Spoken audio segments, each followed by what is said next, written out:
안녕하십니까. 하이구조 권영곤입니다. 오늘은 건축물의 설계 하중 조합에 대해서 학습해 보도록 하겠습니다. 그래서 학습 순서로는 먼저 하중 조합의 개요에 대해 살펴보고요. 그 이후로는 강도 설계법의 하중 조합, 허용 응력 설계법의 하중 조합, 그 이후에 사용 하중 조합, 그리고 마지막으로 돌발, 시공, 홍수에 대한 하중 조합에 대해서 살펴보도록 하겠습니다. 먼저 하중 조합에 대한 개요를 살펴보도록 하겠습니다. 그래서 먼저 저희가 이전 동영상 자료에 2022년도 인가요? 그때 아마 그 하중 조합에 대해서 동영상 자료를 한번 올린 적이 있습니다. 그래서 그 동영상 자료를 참조로 이번 강의를 다시 두 번째 하는데, 그 이후에 기준이 바뀌었습니다. 그래서 여기 보시면 2022년 10월에 건축 구조 기준이 개정됨으로 따라서 그 앞전에 하중조합의 동영상 자료와 달라진 것은 풍하중 제한 주기, 풍하중 제한 기간이라고도 하죠. 제한 기간이 예전에 100년에서 500년으로 바뀌었습니다. 제한 주기가. 그래서 예전에는 풍하중이 자체는 사용하중이었는데, 이게 500년의 제한 주기를 갖는 극한하중으로 변경됨으로 인해서 오늘 시간에 배운 하중 계수들이 바뀌게 되었습니다. 바뀌게 되었고, 그 다음에 그때 홍수하중과 시공하중, 그리고 파랑하중에 대한 기준이 추가되었습니다. 그래서 그거와 관련돼서 하중 조합이 새로 생겼습니다. 그래서 오늘은 그거를 중심으로 한번 살펴보도록 하겠습니다. 그래서 앞전에 강의에서 살펴봤듯이 설계하중의 종류들이 이렇게 있고요. 설계하중이 있고, 그리고 앞전에 하중조합 동영상과 달라진 것은 예전에 적설하중을 이제는 설하중이라는 용어로 정식 명칭을 바꿨고요. 그리고 좀 전에 말씀드렸듯이 예전에 풍하중은 2022년 10월 이전에 풍하중은 사용하중으로서 100년 제한 기간을 갖고 있는 사용하중이었는데, 그 이후에는 현행에는 500년 제한 기간을 갖는 극한하중으로 바뀌었다. 그래서 지금 현재의 설계하중 중에서 풍하중과 지진하중이 극한하중이라고 보시면 됩니다. 그리고 이 당시에 2002년 10월 이후에 새로 생긴 하중이 홍수하중 FA, 그 다음에 시공하중 C라고 표현하죠. 컨스트럭션 노드, 그 다음에 파랑하중이 추가되었다는 거 한번 체크해 볼 필요가 있습니다. 그래서 하중 조합의 전제를 다시 한번 좀 살펴보면, 건축물은 이 기준에서 규정한 하중을 기본으로 다음의 하중 조합에 의한 하중 효과에 저항하도록 설계해야 하죠. 근데 때로는 적당한 하중 조합을 채택하기 위하여 구조 설계자의 경험과 기술적 판단이 필요하며, 부재의 어떤 위치든, 그러니까 어떤 한 부재 안에서도 단부 쪽이든 중앙부 쪽이든 어떤 위치든 이러한 여러 가지 하중 조합 중에서 가장 불리한 조건, 즉 모든 하중 조합을 만족해야 됩니다. 그래서 모든 조건의 하중 조합을 만족하도록 설계하는 게 원칙이죠. 그래서 구조 설계 기준에서 제시하고 있는 하중 조합, 명확히 규정한 하중 조합도 있지만, 그게 상황에 따라서 구조 엔지니어가 판단해야 되는, 결정해야 되는 그 하중 조합이 있습니다. 이 때문에 그거에 대해서 좀 구조 엔지니어적인 판단이 필요하다는 거, 기술적 판단이 필요하고, 그리고 그 기술적 판단은 상황에 따라 달라질 수 있고, 그리고 그 기술적 판단은 또 존중받아 마땅하고, 그렇죠? 존중해야 되고, 이런 걸 한번 체크해 볼 필요가 있습니다. 그리고 두 번째 기준에서는 어떤 내용이 있냐면, 이러한 하중 조합에서 고정 하중 외의 하중에 대해서는 하나 또는 그 이상의 하중이 작용하지 않을 경우에도 검토해야 된다는 얘기가 있습니다. 이 말은 무슨 얘기냐면, 일단은 모든 하중 조합에는 고정 하중, 레드로드는 항상 포함되어 있는 거죠. 포함되어 있고, 그 외적으로 첨부되는 하중들이 있는 거죠. 그리고 또 어떤 하중조합에는 그 하중이 배제되는 경우도 있고요. 이런 내용입니다. 그리고 또 구조 기준에는 뭐라고 써 있냐면 구조 재료에 따라 별도로 규정한 하중조합이 있는 경우에는 또 그 규정을 따라야 한다. 구조 재료별로, 그러니까 특수한 재료에 해당되겠죠. 특수한 재료에 해당되거나 아니면 어떤 특수한 구조물에서 별도로 규정하고 있는 하중조합. 그래서 뭐 원자력 발전소라든지 무슨 한국전력에서 하는 전기와 철닭과 관련된 그런 하중조합. 이런 특별한 규정이 있으면 또 그 규정을 따라야 한다고 정하고 있고요. 그래서 보면 이런 하중조합에 대한 기준은 건축물 콘크리트 구조 설계 기준, 건축물 강구조 설계 기준 외에도 어떤 것들이 있냐면 목구조 설계 기준도 있습니다. 목구조 설계는 아마 허용 응력 설계법을 기반으로 하고 있죠. 그 밖에도 조적식 구조 설계 기준도 있고요. 특수 건축물 구조 설계 기준, 특히 막과 케이블 구조, 그리고 부유식 구조에 대한 규정이 있습니다. 그리고 소규모 건축 구조 기준도 있고요. 그리고 요거는 또 새로 나온 기준인데 2022년 10월 이후로 기타 재료 구조 설계 기준이 있는데 여기 알루미늄 구조가 새로 신설이 됐고요. 그다음 유리 구조가 또 신설돼 있습니다. 이런 것들이 또 특별한 구조 기준이 있고 거기에 맞는 하중조합이 있다는 거 한번 생각해 볼 필요가 있고요. 그 다음에 하중조합은 그러니까 크게 강도 하중조합과 사용 하중조합으로 나눌 수가 있습니다. 아시겠지만 강도 하중조합은 부재의 강도를 검토할 때 쓰는 거고 사용 하중조합은 사용성 검토, 그렇죠? 처짐이나 변형이나 그렇죠? 뭐 균열이나 뭐 이런 것들 검토하는 사용성 검토를 하기 위해서 쓰는 하중조합으로 크게 나눌 수 있습니다. 그래서 먼저 강도 설계법의 하중조합을 살펴보도록 하겠습니다. 그래서 강도 설계법 중에서 강도 하중조합을 먼저 살펴보도록 할게요. 그래서 아시겠지만 강도 설계법으로 구조물을 설계할 경우에는 다음에 하중조합으로 소요 강도를 구해야 하죠.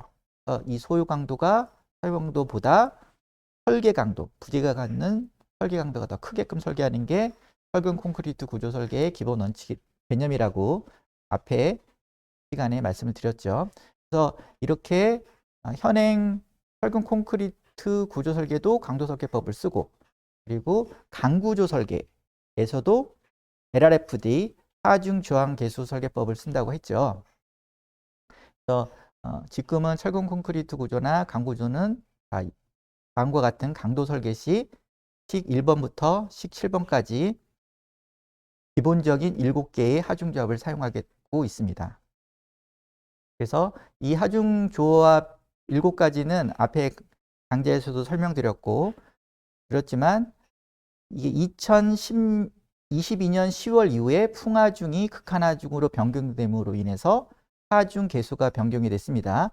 그래서 예전 하중 조합에서 설명했던 거에 비해서 어떻게 바뀌었냐면 풍하중에 대한 하중 개수가 1.32 예전에 1.3이었던 게 1로 바뀌었고요. 그러니까 예전에 사용 하중을 풍하중으로서 쓰면서 풍하중 1.3이라는 1보다 큰 하중 개수를 쓰던 것이 지금은 풍하중 자체가 극한하중이기 때문에 그냥 지진하중과 마찬가지로 1.0이라는 하중계를 쓴 거고요.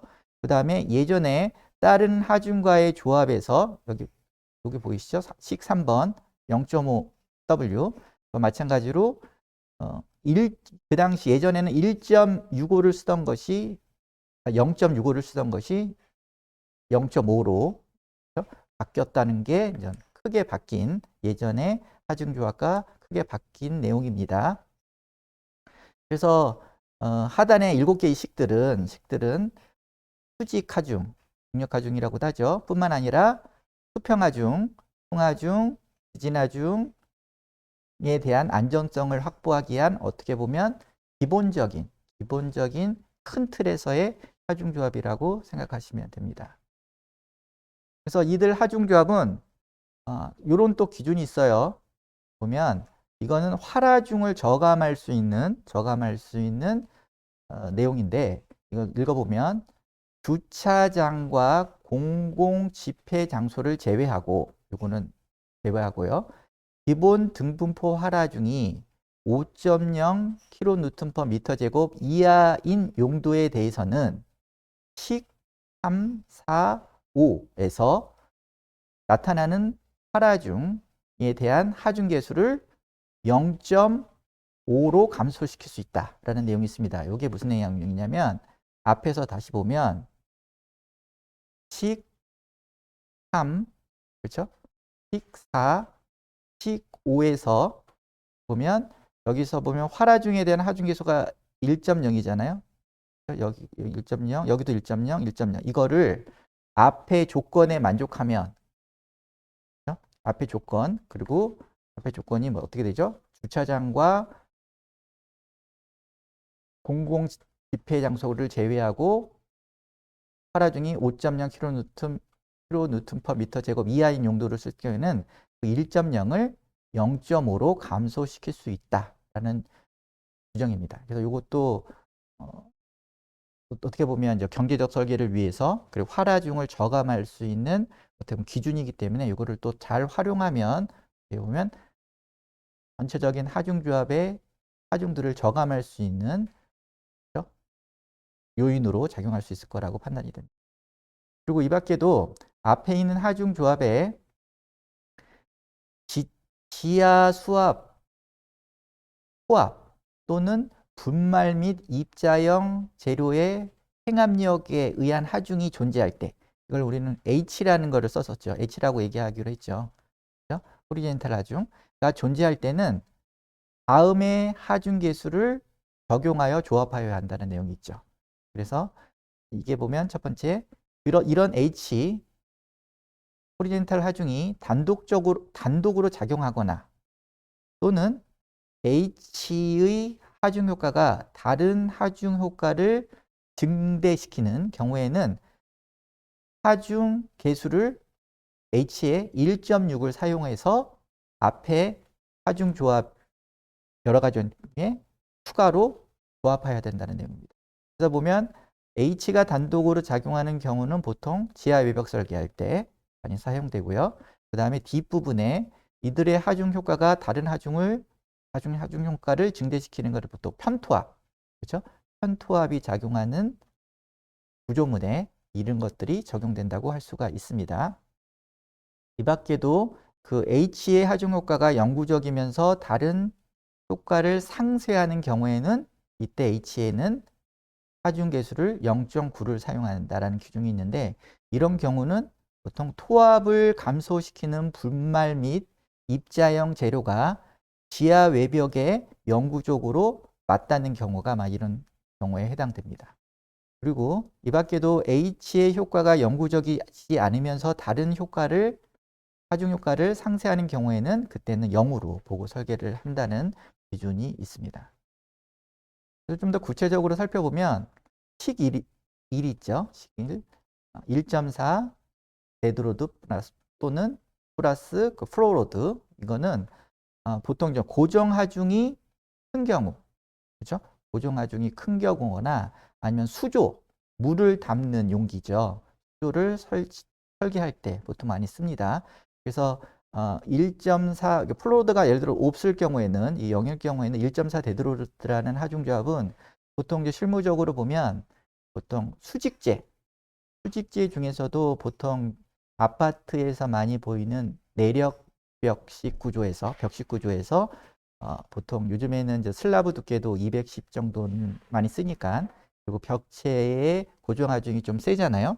그러다 보면 좀 높은 건물, 높은 아파트, 뭐 높은 주상복합 이런 경우에는 밑에 층의 월에서 내력벽에서 이런 1.4 데드로드라는 하중 조합에 의해서 이게 가장 불리한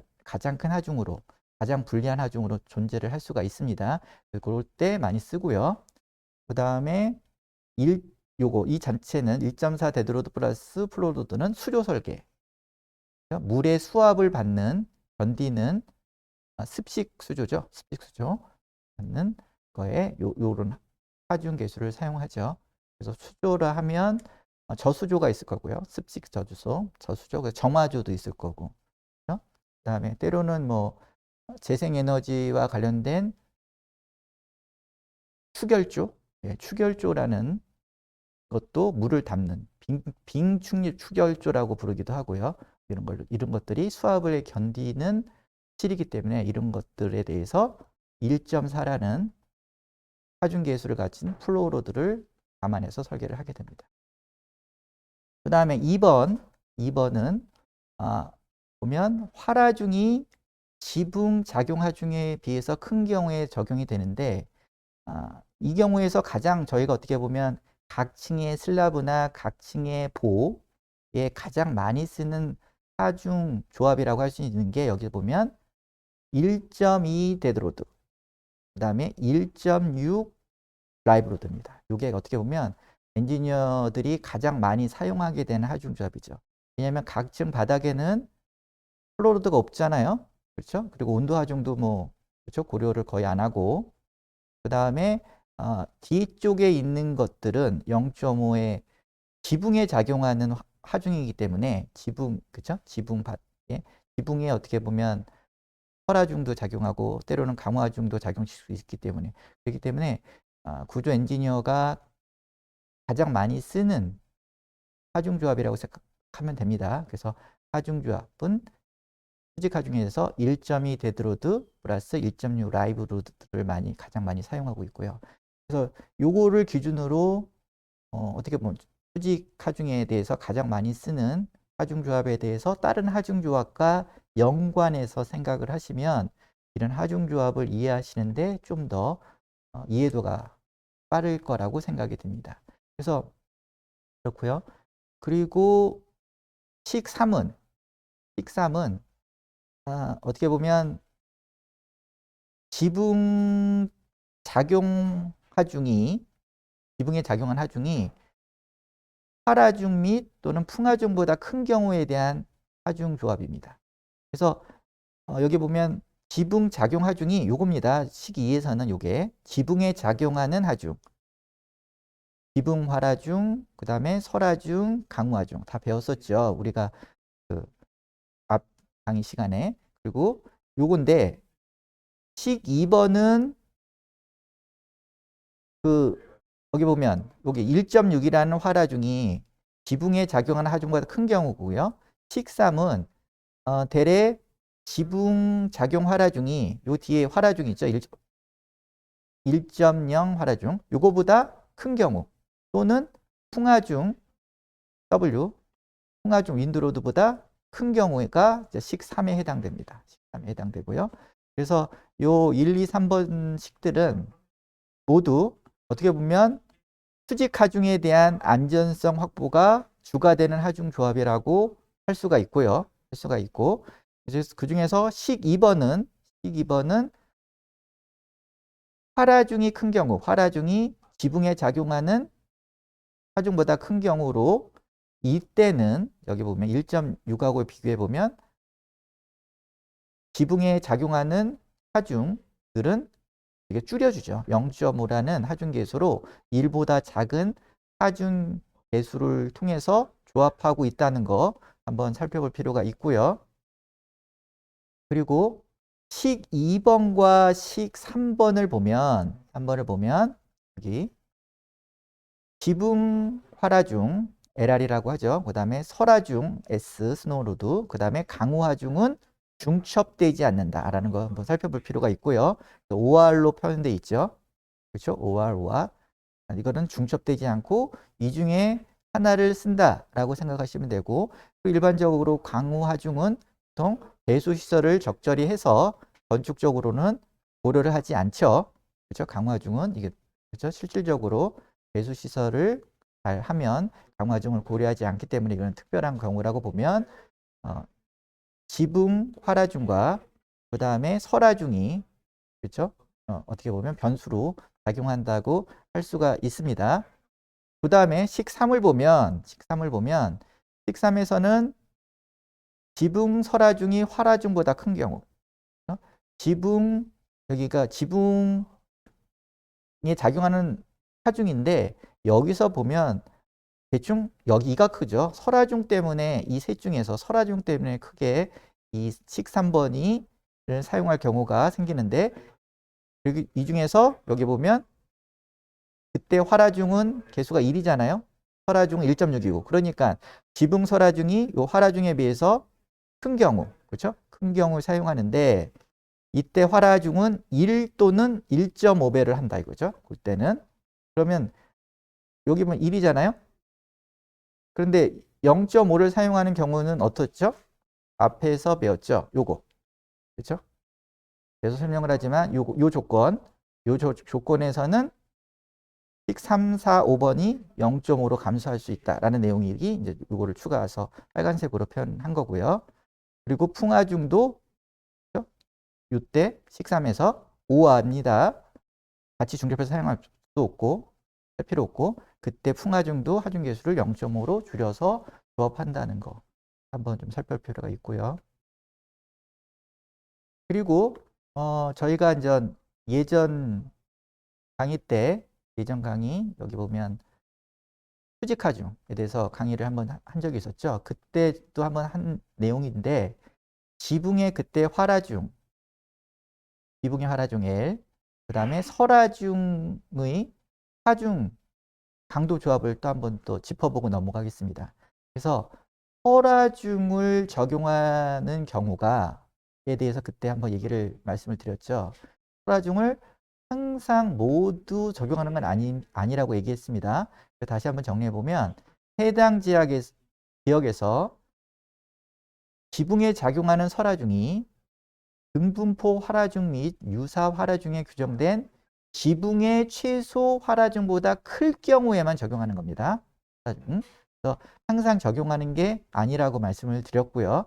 그래서 예를 들어서 지붕의 활하중은 보통 RC 철근 콘크리트 구조 평지붕 같은 경우 보통 라이브 로드가 3이죠.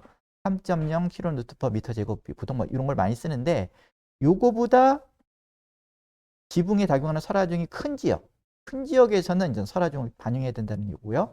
그 다음에 경량 철골 지붕 같은 경우는 지붕에 작용하는 지붕 활하중이 1.0이잖아요.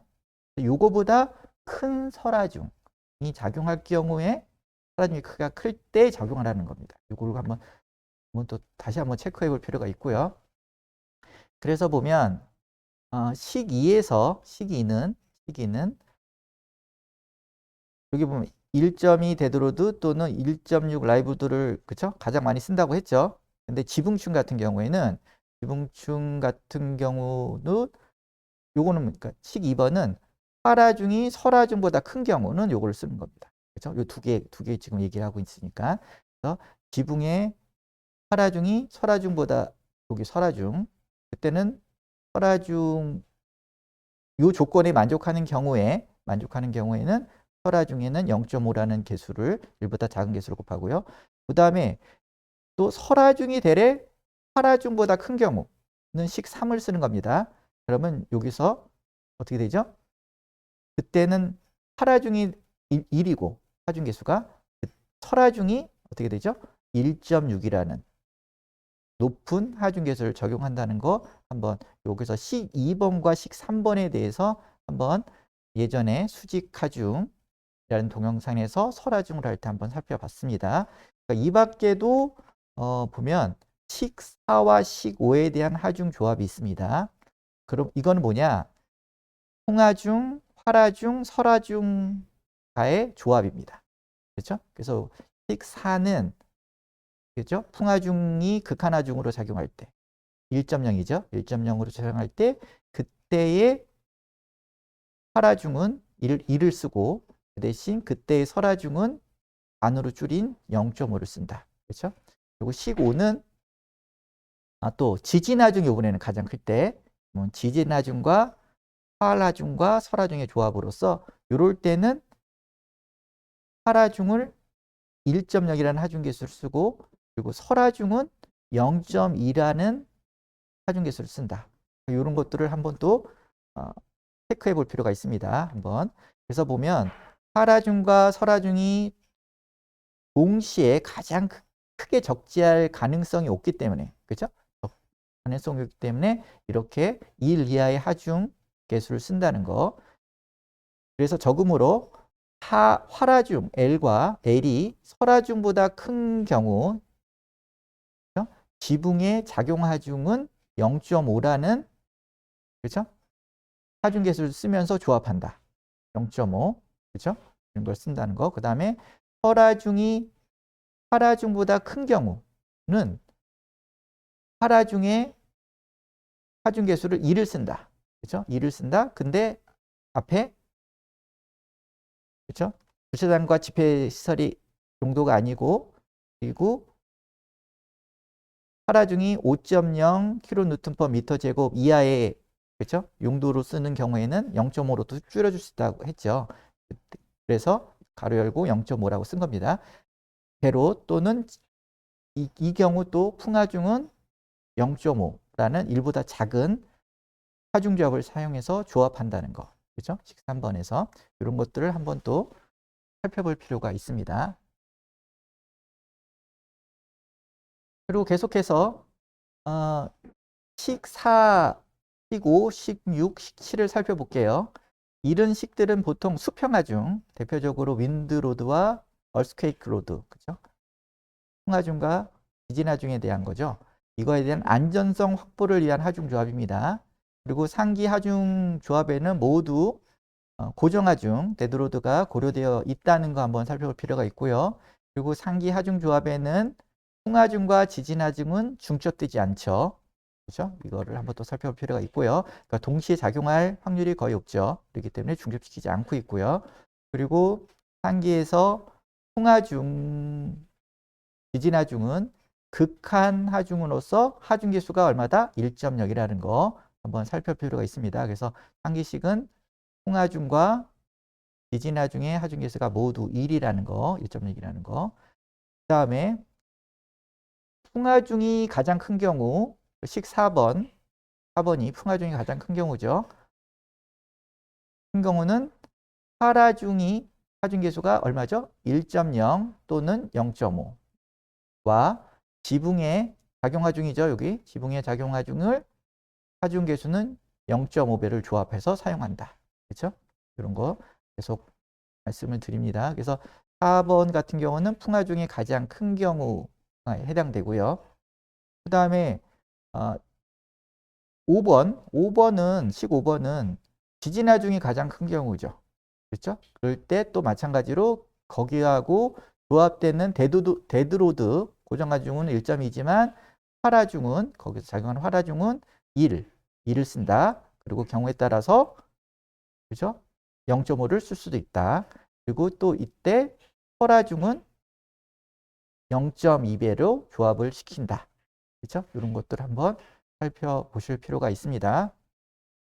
식사는 정리하면 풍하중이 극한하중으로 가장 세게 올 경우, 그 다음에 식오는 지진하중이 극한하중으로 가장 세게 올 경우, 그 다음에 식 6번과 7번은 풍하중 500년 재현 주기인 극한의 풍하중이 올 경우와 그 다음에 1000년 재현 주기인 지진하중이 극한으로 올 때 이때는 고정하중이 예상보다 작은 경우에 분리할 수가 있습니다. 그래서 고정하중이 작은 경우에 분리할 수 있기 때문에 그거를 체크하기 위한 용도죠. 그래서 0.9 데드루트라는 하중 개수를 사용하고 있는 거 한번 체크해 볼 필요가 있습니다. 그리고 이번에는 풍하중 조합에 대해서 살펴보도록 하겠습니다. 저희가 풍하중에 대해서도 앞전 강의 시간에 한번 수업 시간에 설명을 한번 드린 적이 있죠. 풍하중 그거를 참조를 하시고요. 그때 이제 풍하중의 방향에 대해서 한번 말씀드린 적이 있습니다. 그래서 보면 주 골조 설계용 수평 풍하중 및 지붕 풍하중의 조합은 여기 보면 기준에서는 밀폐형 건축 구조물인 경우에만 된다. 풍하중을 조합하여 고려한다는 내용이 있고요.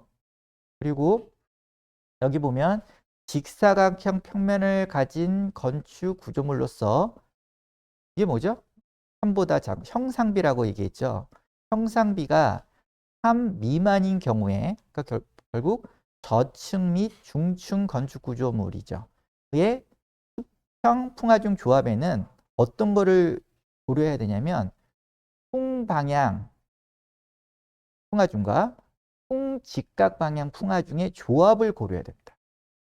그러니까 그 풍화중의 조합에서 저층 및 중층 건축 구조물의 수평 하중을 조합할 때는 풍하중과 풍직각 방향의 하중을 같이 작용한다고 보고 고려를 하게끔 현행 설계 기준이 되어 있고요. 이에 비해서 형상비가 3 이상인 거, 그러니까 고층 및 유형 건축 구조물의 수평 풍하중의 조합에는 앞에서 저층과 중층에서는 뭐를 했죠? 풍방향 풍하중, 그다음 풍직각 방향 풍하중까지 고려했는데 거기에 플러스 풍비틀림 하중까지도 고려를 해야 됩니다. 그러니까 앞에서 형상비가 3 미만인 것은 풍방향 풍하중, 풍직각 방향 풍하중을 조합해서 고려를 해야 되는데, 조합해서 고려해야 되는데 좀 고층인 거, 유형 건축 구조물 같은 경우에는 거기에다가 풍비틀림 하중까지 조합해서 고려해야 된다는 내용이 구조설계 기준에 있고요. 그리고 이들 수평 풍하중을 작용시키는 것뿐만 아니라 지붕 풍하중 있잖아요. 지붕 풍하중에 동시에 작용시켜야 되는 내용이 여기 써 있습니다. 읽어볼게요. 저층 및 중층 건축물의 수평 풍하중 조합 또는 고층 및 유형 건축 구조물의 수평 풍하중 조합으로 조합한 수평 풍하중에 뭐를 더 동시에 작용시켜야 된다? 지붕 풍하중을 동시에 작용시켜야 된다는 게 기준에 나와 있습니다. 해봤고요. 그래서 구체적으로 보면 좀 더 저층 및 중층 건축 구조물의 수평 풍하중 조합을 살펴보면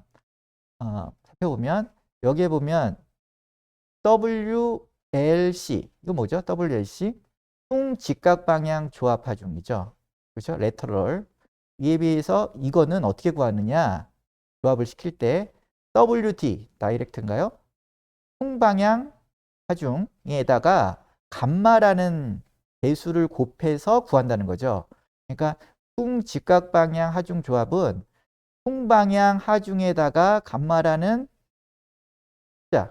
좀 1보다 작은 이거를 곱하는데 이때 감마는 0.35 2분의 D. D는 알겠지만 건축 구조물의 대표 폭이고요.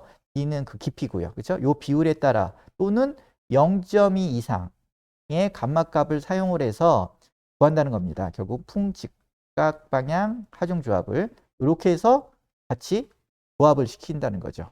그렇죠? 그리고 그래서 보면 또 무슨 말이 있냐면 여기 보면 형상비가 3 미만인 저층 및 중층 건축 구조물인 경우에는 풍방향 풍하중에 위식에 따라 구한 하중을 풍직각 방향 풍하중으로 해서 동시에 작용시키는 거. 그렇죠? 해야 된다. 그래서 보면 이게 이제 어떻게 보면 실무에서는 구조 해석 프로그램을 통해서 이런 것들을 구한다고 했죠. 그래서 보면 실질적으로 구해보면 일반적인 저층 및 중층 건축물의 풍하중 조합만 보면 약 44개 정도가 나옵니다. 대단히 많이 나오는 거죠. 그러니까 풍하중에 대한 수평 풍하중에 대한 조합이, 왜냐면 풍방향이 있고 풍직각 방향이 있고 뭐 그러니까요. 그래서 이런 것들이 44개 정도가 나온다. 이거 한번 살펴볼 필요가 있고요. 그 다음에 이제 고층 및 유연 건축 구조물의 수평 풍하중의 조합을 살펴보면 간단히 살펴보면 이것도 보면 풍방향 조합 하중이 있고요. 그리고 풍직각 방향 조합 하중이 있죠. 거기에다가 하나 더 있다 그랬죠. 뭐가 있어요? 비틀림 조합 하중이라는 게 더 있어요.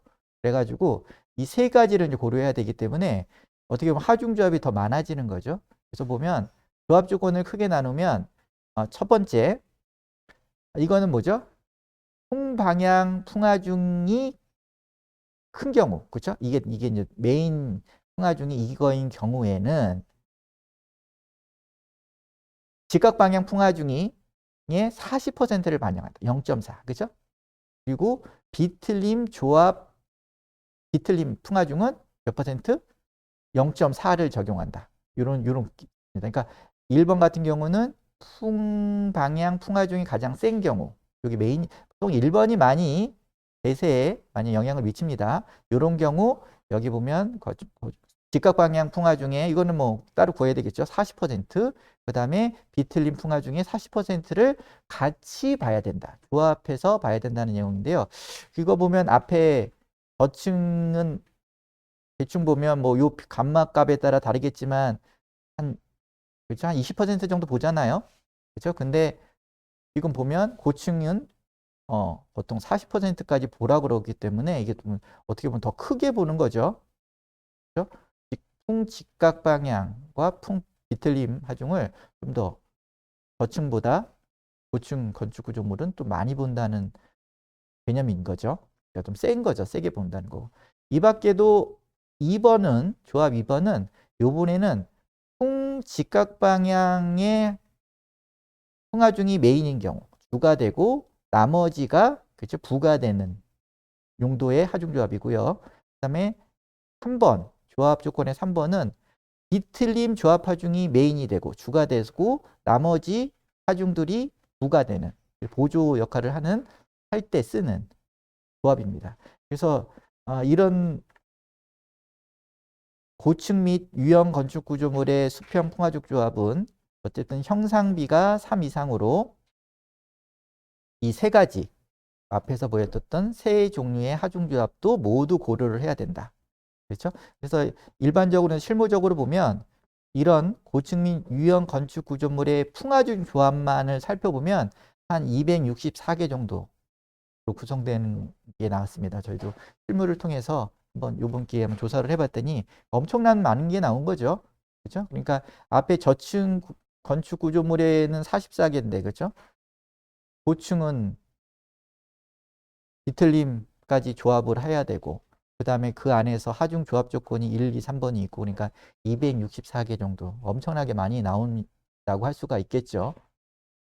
그러니까 어떻게 보면 계속 얘기하지만 구조 해석 프로그램의 도움이 없이는 어떻게 보면 일일이 수계산하기에는 어려운 시대가 됐다고 말씀 계속 드리고 있습니다. 그리고요. 그 다음에 이번에는 또 지진하중의 방향에 따른 하중조합을 좀 살펴볼게요. 저희가 또 이것도 앞 시간에 지진하중에 대한 학습을 한번 한 적이 있습니다. 이거를 한번 같이 연관돼서 생각해 보면 기준에서는 방향에 따른 지진하중의 방향에 따른 하중조합을 어떻게 표현하고 있냐면 일단 내진 설계 범주 B인 경우는 거의 없습니다. 이게 어떻게 보면 정형에 가깝고 어떻게 보면 구조적 그 시스템이 아주 정형에 가까우고 좀 뭔가 잘 돼 있다고 보시면 됩니다. 균형도 맞고 이런 경우는 실제로 따져보면 설계범주 B가 나오기가 힘듭니다. 사실은 요즘 건축 구조물 설계를 하다 보면. 근데 한번 읽어볼게요. 설계 지진력은 각 방향의 가장 큰 하중 효과가 발생하는 방향으로 적용한다. 그래서 배웠지만 주축과 부축이 있죠. 그 중에서 하중 효과가 가장 센 방향만 적용하면 된다 이거죠. 이러한 규정은 지진력을 직교하는 임의의 두 방향으로 각각 작용시켰을 때 만족하는 것을 가져간다. 그래서 어떻게 보면 내진설계의 B 같은 경우에는 이 하중조합이 작겠죠. 근데 이런 경우는 거의 없으니까. 그러니까 대부분은 내진설계 범주 D. 좀 좋아지면 내진설계 C에 해당됩니다. 보면 내진설계 범주 C. 그래서 이런 두 번째 경우가 이제 가장 실무에서 많이 사용되는 조합인데, 그래서 내진설계 범주 C에서는 위에 1번 그 내진설계 범주 B의 규정을 만족하면서 그 다음에 여기 보면 평면 비정현 유형 H-5에 해당하는 건축물에 해당되는 경우에는 이렇게 적용을 해야 된다는 거고요. 그리고 내진설계 범주 D의 대부분이 D라고 했죠. 해당되는 모든 구조물의 설계 부재력은 다음에 두 가지 방법 중에서 한 가지 방법을 이용하여서 결정합니다. 두 가지 방법 중에 하나가. 그래서 이 방법 두 가지를 살펴보면 한 가지는 3방향 지진하중에 의한 하중 효과의 100%와 그에 직교하는 방향 지진하중에 의한 하중 효과의 30%에 대한 절대값을 더하되 두 조합 중에서 큰 값을 선택하라는 규정이 있습니다. 그래서 100대 30이라는 기준이 있고요. 그리고 또 하나 방법으로는 직교하는 두 방향의 하중 효과의 100%를 제곱합 제곱근 방법인데 SRSS라고 하죠. 이런 방법으로 해서 조합해라는 기준이 있습니다. 그래서 이 두 중에서 하나를 선택하라고 하는데 실무에서는 1번을 가장 많이 쓰는 것 같아요. 저기 보면 1번을 가장 많이 쓰는 것 같고, 그럼 뭐 엔지니어가 뭐 선택하는 문제죠. 그런데 여기 보면 실무적으로 일반적으로 건축 구조물의 지진 하중 방향에 따른 하중 조합을 살펴보면 앞에 방법 중에서 100대 30을 쓰면 약 164개 정도가 나오고요. 그 다음에 SRSS 방법을 사용하면 52개 정도가 나온답니다. 그것도 엄청난 방향성에 대해서 하중 조합이 워낙에 많이 나오고 있다는 것을 저희가 주의할 필요가 있습니다. 그 다음에 우리가 지진 하중을 공부할 때 특별 지진 하중을 적용해야 될 부재가 있다고 했죠. 그래서 보면 BOT 구조물에서 불안전성을 요구하거나 그런 구조물, 그러니까 전이보나 그 전이보를 마치는 기둥 같은 경우 이런 것들은 이런 주요 부재이기 때문에 지진 하중을 일반 부재보다 크게 보고 설계를 해야 된다고 했죠. 크게 보고 설계를 해야 되고 이런 크게 보고 설계하는 개념에서 시스템 초과 강도 계수라는 계수값이 적용이 되고, 그렇죠? 이런 걸 한번 살펴봤습니다. 이럴 때는 또 일반 지진하중 2 대신에 하중 조합에서 특별 지진하중 2M을 사용해야 된다라고 그죠? 배웠죠. 그렇죠? 그래서 여기 하중 조합을 보면 요게 이거죠. 그래서 식 5에서 어떻게 보면 지진 하중이 가장 큰 경우에 대한 하중 조합이 식 5번이죠. 그리고 식 7번은 지진 하중이 큰 경우인데 데드로드가 작은 경우에 대해서 분리할 수 있기 때문에 또 식 7번을 쓴다고 했죠. 이 두 가지의 하중 조합 식에서 여기서 2 대신에 여기 2 대신에 일반 지진 하중 2 대신에 2M 특별히 센 지진 하중을 조합해서 그렇죠? 이렇게 변형을 해서 사용하게 됩니다. 여기서 이제 EM은 일반 지진 하중에 시스템 초과 강도 계수 오메가 제로를 적용하고요. 거기다 플러스 마이너스 0.2 SDS 단주기 설계 스펙트럼 가속도 배웠어요. 거기다 고정하중, D는 고정하중이라는 거를 써서 조합을 해서 사용한다는 거. 그렇죠?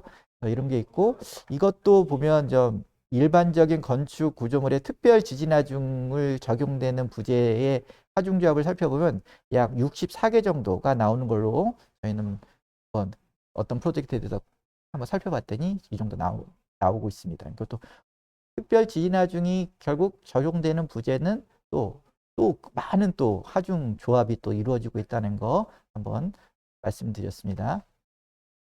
이번에는 지하 구조물 내진 설계용 하중 조합 한번 살펴볼게요. 여기에 보면 여기서는 지진 토합이 고려된다고 그랬죠. 지진 토합이 포함된 지진 하중이 있는데 이거를 EEP라고 한번 표현해 보겠습니다. EEP. 그 다음에 또 거기는 정적 토합이 또 고려가 돼야 된다고 얘기했죠. 그래서 정적 토합을 EH라고 그냥 표현을 해 보면 식 5에서 여기 지진 하중이 가장 센 경우에 하중 조합 식이 있죠. 식이 어떻게 변형이 된다면 여기서 2 대신에 EEP 지진 토합이 포함된 지진 하중이 여기에 이제 그렇죠? 변형이 되고 그 다음에 여기에 또 뭐가 들어가죠? 추가적으로 식 5에서 없는 1.0 EH라는 정적 토합이 고려가 된다는 거 살펴볼 수가 있고요. 이거는 대하 구조물 내진 설계를 할 때. 그 다음에 식 7은 여기도 지진 하중이 0.9 데드로드 플러스 1.0 얼스퀘이크 로드잖아요. 이게 여기서 어떻게 변하냐? 1.02가 1.0 EEP, 그렇죠? 지진 토합이 포함된 지진 하중이 여기 들어가고 거기에 추가적으로 마찬가지로 위심과 마찬가지로 정적 토합이 플러스가 됩니다. 그때 그 하중 계수는 다 1이고요. 이걸 한번 살펴볼 필요가 있습니다. 그래서 정리를 해보면 지진 하중 2는 지상 구조물의 관성력에 의한 지진 하중이죠. 지진 하중. 그리고 지하 구조물의 관성력에 의한 지진 하중. 그리고 설계 지진 투합. 설계 지진 투합은 뭐라 그랬죠? 토사의 관성력에 의한 지하 구조물에 작용하는 하중이라고 했죠. 이런 것들이 다 포함된다고 할 수 있습니다. 상기식들은. 그리고 강도 설계법 사용 시 정적 토합의 하중 계수는 보통 우리 앞에서 정적 토합을 쓸 때는 1.6이라는 하중 계수를 썼는데 지하 구조물 내진 설계를 할 때는 그 정적 토합의 하중 계수를 1을 사용한다는 거 한번 유의해 볼 필요가 있고요. 주의 있게 볼 필요가 있고요. 그리고 이들 하중 조합 시 지하 구조물의 한쪽 면에 정적 토합과 설계 지진 토합이 함께 작용하고 반대편에는 토합이 0인 경우를 포함한 하중 조합에 대해서 고려해야 된다. 이렇게 구조 기준에 나오고 있습니다. 다만 지진 시 유발되는 집안의 수평 관성력보다 집안의 자중에 의한 정적 도합이 큰 깊이, 보통 실무적으로 보면 GL, 지표면에서 8m 밑에를 그리게 하거나 그리고 8m 위에 기반함이 먼저 나오면 그 기반함까지 깊이를 말하는 겁니다. 그럼 보통 기반함의 기반함의 깊이를 산정할 때는 탄성파 실험을 해서 760m/s 이상의 전단파 속도가 나오는 것을 우리 기반함의 깊이라고 본다고, 그죠? 전번 지진 하중이라는 강의 시간에 배운 적이 있습니다. 그래서 이런 기반함이나 또는 깊이나 또는 GL-8m 아래에는 지진 토합 작용의 반대편에 정적 토합을 고려할 수 있다. 실무적으로는 그 스프링, 수평 반력 계수, 수평 반력 계수에 해당되는 스프링을 달죠. 따라서 지진 하중이 작용할 때 반대편에서 어느 정도의 저항력을 고려해 주고 있습니다. 이 정도까지만 간단히 살펴보고요. 그래서 일반적으로 이런 지하 구조물 내진 설계 하중 조합을 한번 해보면 몇 개나 나오냐? 보통 한 160개 정도가 나오는 걸로 저희는 한번 이번에 조사를 해봤더니 나오는 걸로 지금 저희는 파악을 했습니다. 또 엄청나게 많은 하중 조합이 또 나오죠. 이렇게 나오는 거 한번 살펴봤고요. 이번엔 두 번째는 허용응력 설계법의 하중 조합을 살펴보겠습니다. 이것도 예전에 하중 조합이라는 동영상 자료, 그 이후로 이제 변경된 것만 살펴보면, 일단은 2022년 12월 이후 풍하중이 극한하중으로 변경됨으로써 하중 계수가 허용도 설계법으로 설계하는 하중 조합 변경이 되는데, 예전에 0.85 풍하중이 앞에 붙었던 0.85라는 하중 계수가 이번에 극한하중으로 바뀌었으니까 500년 제한주기에 0.65로 바뀌었습니다. 그래서 바뀐 내용이 이겁니다. 풍하중 쪽에 붙는 하중 계수가 0.65로 변경돼 있다는 거. 뭐로 할 때? 허용응력도 설계법을 사용했을 때의 하중 조합에서 이런 거 한번 잠깐 보고 넘어갔고요. 또 이런 것들은 예전 동영상 그 풍하중이 사용하중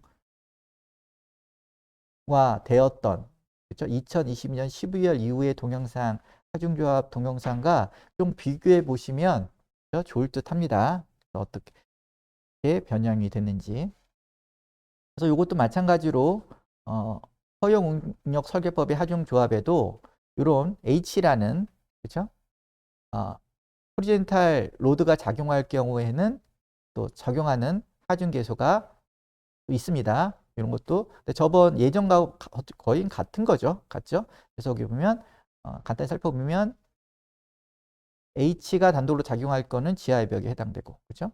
그리고 H가 하중 효과를 증대하는 역할을 할 때는 편투합에 해당되죠. 이런 경우는 2를 사용하고 나머지는 상쇄하는 경우는 0.6 또는 하중을 상쇄하는 효과가 영구적이지 않으면 0을 사용하고 그래서 불리한 조건으로 사용한다는 거 한번 살펴보시면 좋을 것 같습니다.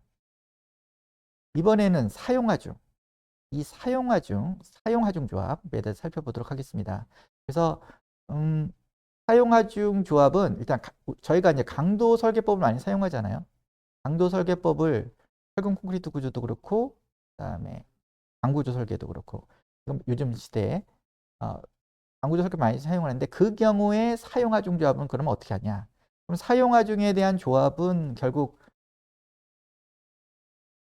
사용하중 계수를 써야 되는데 보통 2를 많이 쓴다고 했죠. 2를 많이 쓰는데 요거는 또 어떻게 사용해야 되느냐? 살펴보면 강도 설계법의 사용하중 조합은 현행 구조 설계 기준에서는 모두 명시되고 있지는 않습니다. 어떤 거는 명시되고 있는 것도 있는데 다 명시되고 있지는 않아요. 그래서 이에 구조물의 종류 및 중요도에 따라서 발주처의 요청 및 또는 구조 엔지니어의 판단에 의해서 적절하게 제한되고 있습니다. 그것도 일부는 구조 엔지니어의 판단이 요구되는 부분입니다.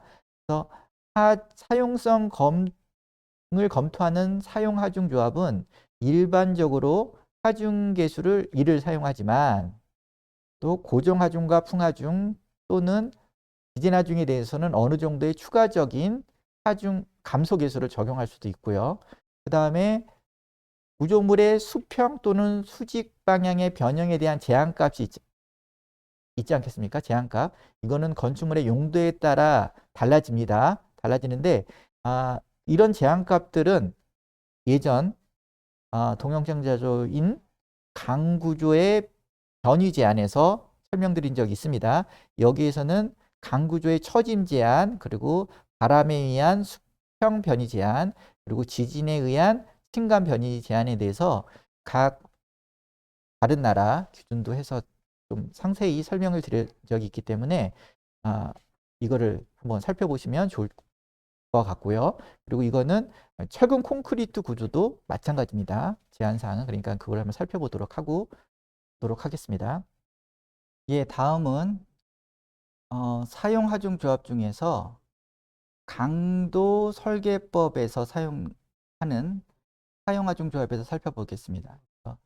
사용하중 조합이 필요한 대표적인 경우를 먼저 살펴보면 여기 보통 5가지를 저희가 이제 선정을 했는데 보통 이제 사용성 검토, 처짐 검토, 처짐을 산정할 시 수평 부재면 보나 슬라브 같은 경우거든요.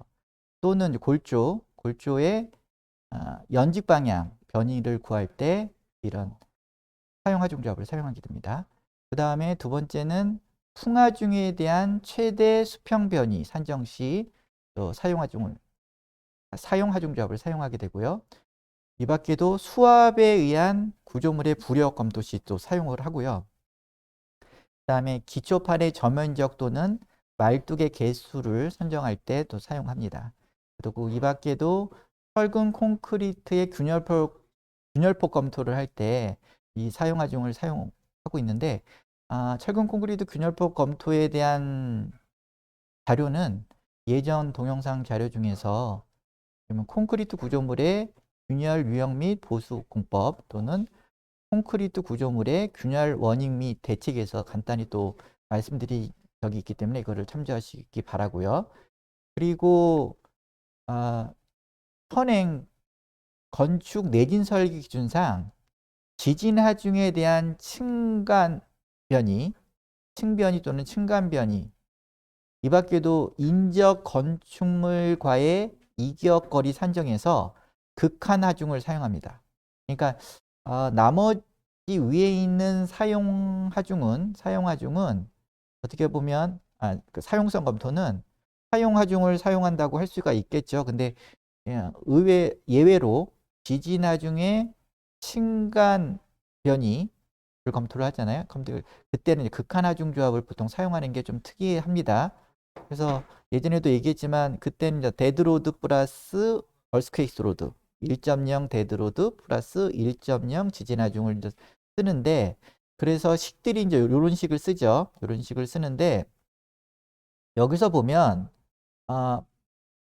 CD라는 변이 증폭계수를 곱해서 쓰고요. 여기 보면 탄성 해석에 의한 각층의 층변위에다가 토성 범위까지 더 넘어가는 변이를 체크하기 위해서 변이 증폭계수 CD라는 걸 사용하는데 여기에 분모에 i이라는 중요도 계수로 나눠주잖아요.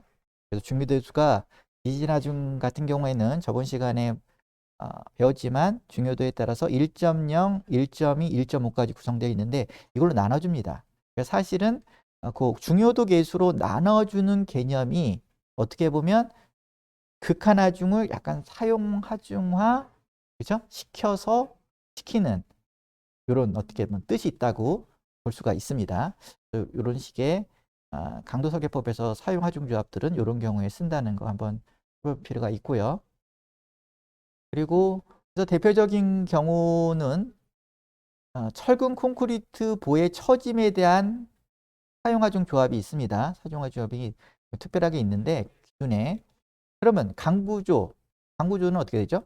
거기에 대해서는 여기 보면 강구조의 변이 제한에서 설명드린 적이 있어요. 그러니까 이거를 좀 살펴보시고 그리고 강구조는 예전에 하중 조합에서 좀 위란 동영상에 설명드린 적이 있기 때문에 오늘은 생략을 하고요.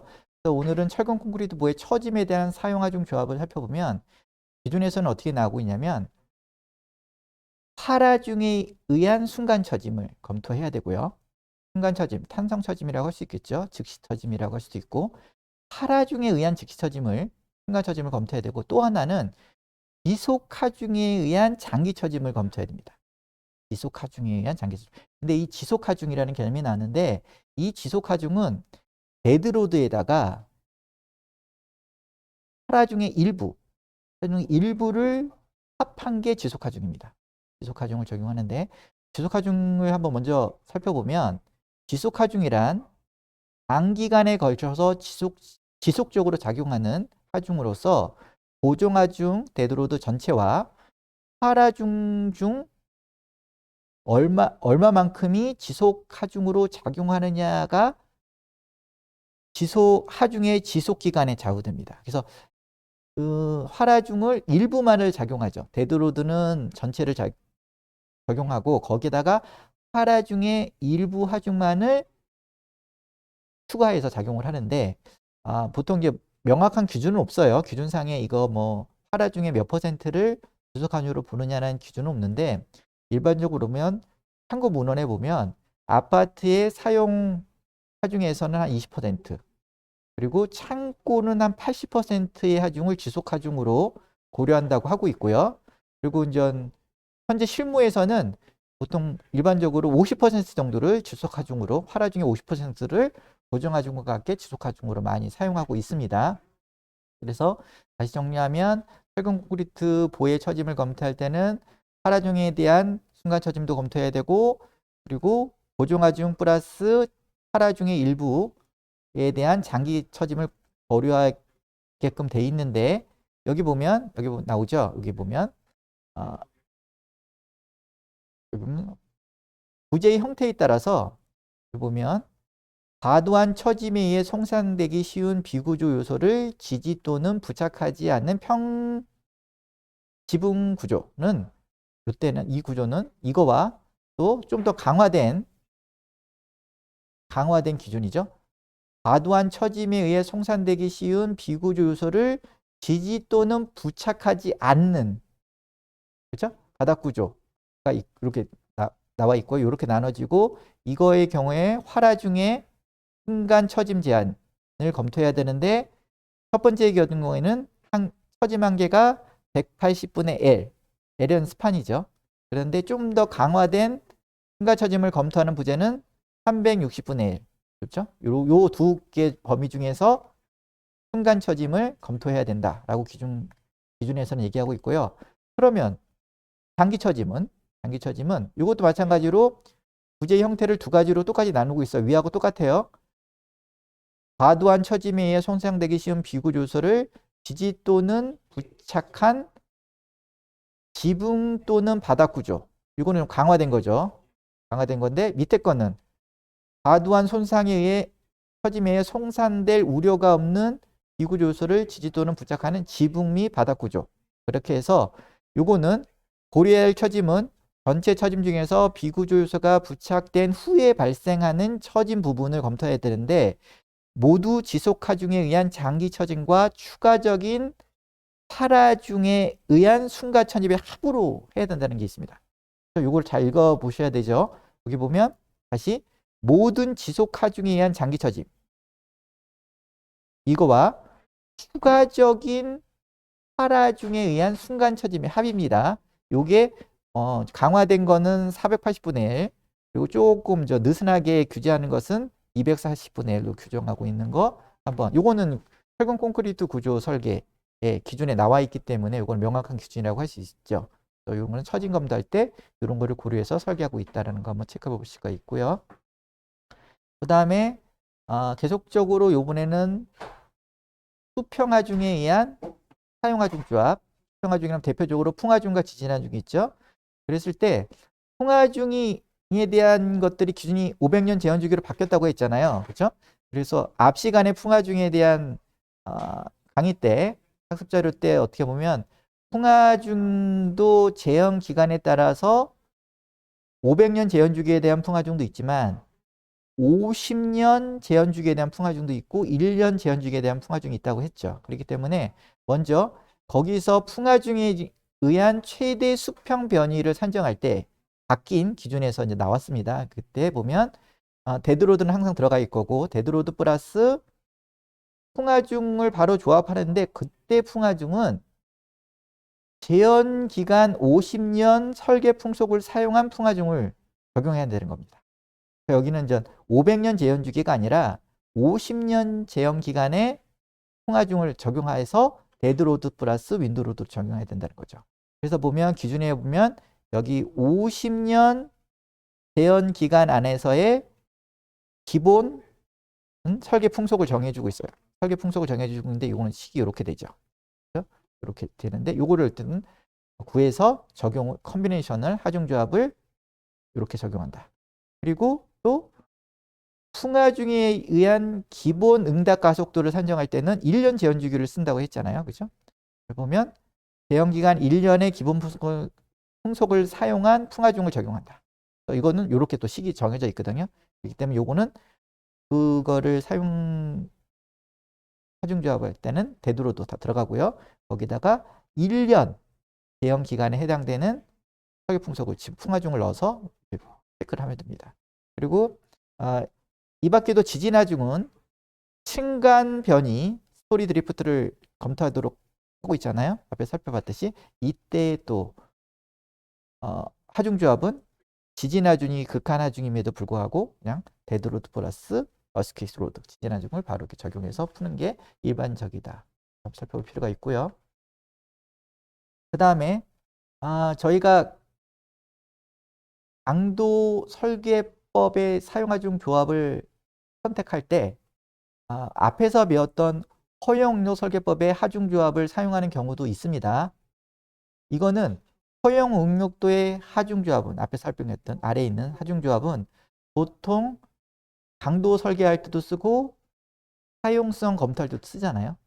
그러니까 같이 쓸 수 있는 거죠. 그런데 지금은 우리가 강도 설계법을 주로 쓰고 있지만 사용 하중에 대한 검토는 사용 하중조합을 쓰기 때문에 이 허용 응용도법을 제시하고 있는 하중조합을 쓸 수도 있는 거죠. 그렇죠? 그렇기 때문에 살펴볼 필요가 있는데 이거를 좀 살펴보면 첫 번째 데드로드 플러스 플로로드 이런 거는 보통 부력 검토할 때 쓰죠. 그래서 이거는 기호가 사실은 다르죠. 데드로드는 밑에서 누르는 힘이고 그때 부력 검토에서 쓰는 플로로드는 밑에서 위로 작용하는 양압력이니까 부호가 다를 겁니다. 이걸로 검토를 하고 있고요. 그 다음에 이 나머지 이런 여러 가지 하중 조합들이 있는데 여기서 이제 윈드로드가 여기 바뀌었다 그랬죠. 윈드로드가 예전에 비해서 0.65로 바뀌고 있는데 이런 것들 나머지는 보통 파란색으로 표현했지만 기초의 접한 면적, 저면적이나 파일의 개수를 산정할 때 다 씁니다. 파일의 개수를 다 산정할 때 다 쓰고 있고요. 그렇죠? 이런 하중조합을 사용할 수 있고요. 그 다음에 두 번째 식 같은 경우에는 슬라브와 보의 처짐을 검토할 때, 그렇죠? 데드로드 플러스 라이브로드를 주로 많이 사용하는데 거기서 이제 철공 콘크리트는 좀 다르다 그랬죠? 앞에서 배웠죠? 그 다음에 세 번째 식은 지붕 보의 처짐을 검토할 때 이런 거를 좀 쓰기도 하고요. 마찬가지로 네 번째 식도 지붕 보의 처짐을 검토할 때 쓰기도 하고, 그렇죠? 이런 것들이 경우에 따라 허용도 설계법의 하중조합에서 사용했던 것들이 강도 설계법 안에서도 사용 하중조합에 적용할 수 있다. 그렇죠? 이런 거 한번 살펴볼 필요가 있습니다.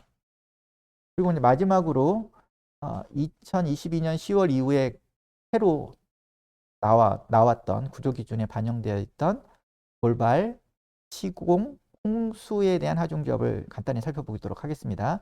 먼저 돌발 하중에 대한 하중조합을 살펴보면 건축물이 화재, 폭발, 그리고 차량 충돌 등에 의한 돌발 하중에 저항하여 비비례 붕괴를 방지하도록 강도와 안전성을 확보하기 위하여 다음의 하중조합을 사용하여 검토해야 된다는 얘기 나오는데요. 여기서 보면 화재, 폭발, 차량 충돌, 고층 건물 같은 경우는 뭐죠? 비행기 충돌까지도 검토할 필요가 있을 수 있겠죠.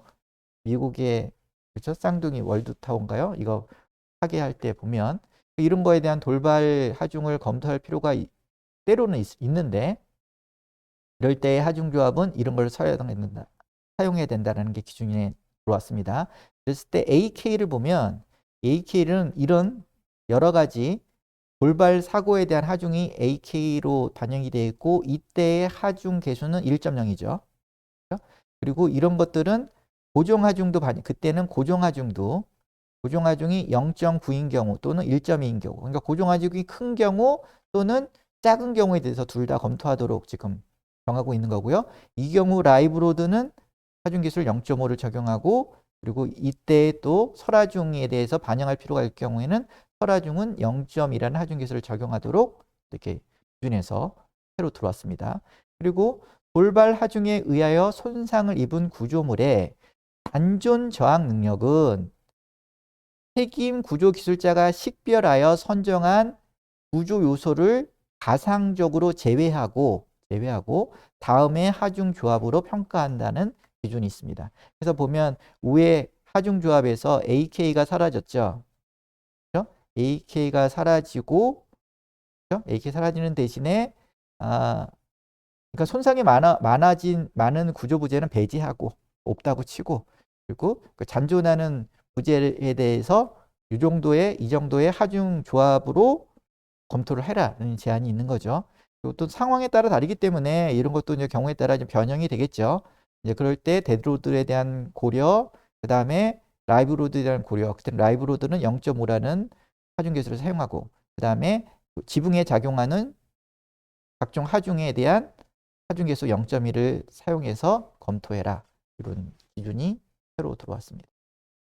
그리고 또 새로 들어온 하중 조합 중에서 시공 하중에 대한 하중 조합, 그것도 기준에 새로 들어왔는데 그것도 어떻게 구성이 되어 있는지 간단히 살펴보면 강도 설계법 또는 한계 상태 설계법으로 구조물을 설계하는 경우에는 시공 하중에 대한 다음의 하중 조합으로 소요 강도를 구해야 한다. 이렇게 나오고 있고요. 그래서 식을 살펴보면 첫 번째 식은 어떻게 보죠? CD는 뭐죠? CD는 경화된 콘크리트 등 시공 고정하중, 되도록도 시공 D는 그렇죠? 고정하중이니까 CM은요. CM은 여기 보면 시공 자재하중 나타내고요. CP는 시공 작업원 및 장비 하중을 나타납니다.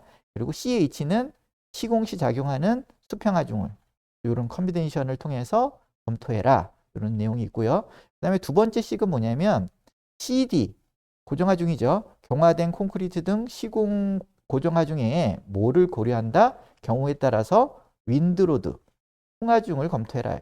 풍하중까지.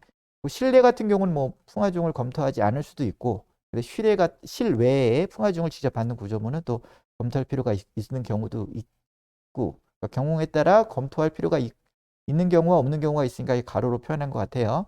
이런 것들을 검토해라.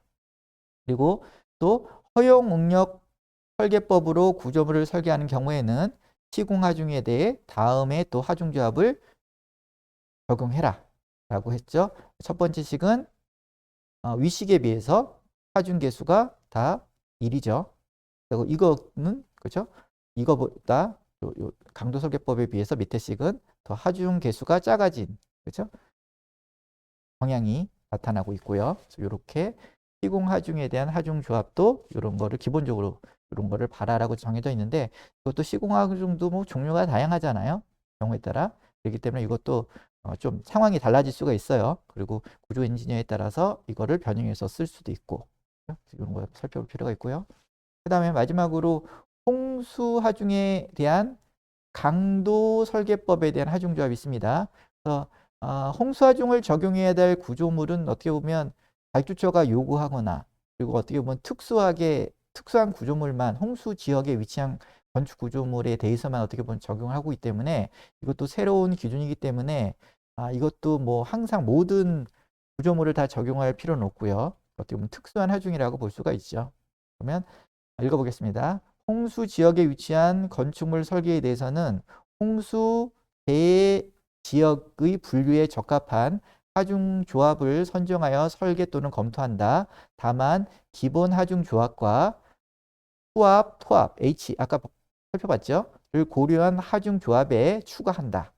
추가한다. 그래서 환경부 홍수 위험 지도에 홍수 심도가 2m 이상인 지역과 그 다음에 해안 침수 예상도에서 정한 지역에서는 앞에 우리 식 여러 가지 봤잖아요. 식 4하고 식 6에 그렇죠? 6을 대신하여 이런 홍수하중을 FA라는 홍수하중을 추가하여 적용해야 된다는 게 있습니다. 그러다 보면 식 4가 위의 식이고요. 앞에서 봤던 식 6이 밑에 식인데 여기에 나머지는 똑같고요. 거기에 식 4 같은 경우는 뭐죠? 홍수하중 FA에 하중계수 2를 곱한 것을 추가하면 되고요. 그리고 식 6에는 거기에다가 추가적으로 또 1.6H라는 하중이 추가돼서 하중조합을 구성하라고 얘기하고 있습니다. 또 이에 비해서 홍수 위험 지도의 2m 이하 지역에서는 또 식 4와 16에 그렇죠? 이렇게 변형해서 또 쓰라는 거예요. 일단 지도에서 위에는 홍수 심도가 2m 이상, 이거는 이하인 거죠. 이하인 거는 이렇게 보면 요런 0.5 윈드로드, 그 다음에 아까 위에는 1.0 윈드로드였잖아요. 이거 줄여서 썼네요. 그리고 홍수 하중도 아까 위에는 2.0이었는데 1.0으로 줄여 쓴 거고. 그리고 또 밑에 식에서는 위에 1.0 윈드로드를 이것도 마찬가지로 0.5 윈드로드로 낮춰 쓴 거고 그리고 홍수하중도 개수하중을 2에서 1로 낮춰 쓴 거고 그래서 이게 좀 달라졌죠. 홍수 위험지도의 심도에 따라서 좀 약간 좀 달라지고 있다. 그리고 이제 또 요번에는 이제 홍수 하중에 대한 허용도 설계법이 또 있을 거 아니에요? 그렇죠? 허용 응력도 설계법에 대한 하중조합을 살펴보면 이것도 간단히 살펴보면요. 원리는 뭐 같고요. 여기에 보면 어떻게 되죠? 여기 보면 2m 이상과 이것도 마찬가지로 홍수 심도 2m 이상과 홍수 심도가 2m 이하인 걸로 나눠지고 있어요. 나눠지고 있는데 홍수 하중에 대한 하중 계수가 아까 여기서는 2였죠. 근데 1.5로 좀 떨어졌죠. 소용도설계법이니까 1.5로 떨어져 있는 게 좀 다르고요. 그 다음에 그런데 이거는 좀 심도에 따라서 또 크게 달라지지는 않아요. 여기 보면 그렇죠. 여기 위에 1.5가 그대로 1.5였죠. 그렇죠? 소용도 때문에. 근데 여기가 좀 달라지죠. 두 번째 식에서 1.5가 그렇죠. 0.75FA로 좀 떨어졌죠. 근데 세 번째 식은 뭐 거의 같죠. 똑같죠. 이렇게 변하고 있다는 거 한번 살펴볼 필요가 있습니다. 예, 오늘은 여기까지 하도록 하겠습니다. 그래서 그 설계 하중조합은 계속 변하고 있죠. 각 기준이 변화에 따라서 계속 변하고 있는데 그렇기 때문에 좀그 경향이나 이런 것들을 좀 살펴볼 필요가 있고요. 그리고 계속 말씀을 드리지만 예전에 2022년 10월 이전의 기준 올려놨던 하중조합이라는 동영상과 한번 같이 좀 비교를 해보시면 좋을 것 같습니다. 그래서 제가 강의를 하면서 그 예전에 얘기했던 내용이 지금 또 반복되지 않은 내용도 있거든요. 반복되는 시간상. 그렇기 때문에 같이 좀 살펴보시면 좀 더 이해하시는 데 도움이 될 것 같습니다. 오늘도 긴 시간 동안 수업하시느라고 수고 많으셨습니다. 예, 또 다음 시간에 뵙도록 하겠습니다. 네, 감사합니다.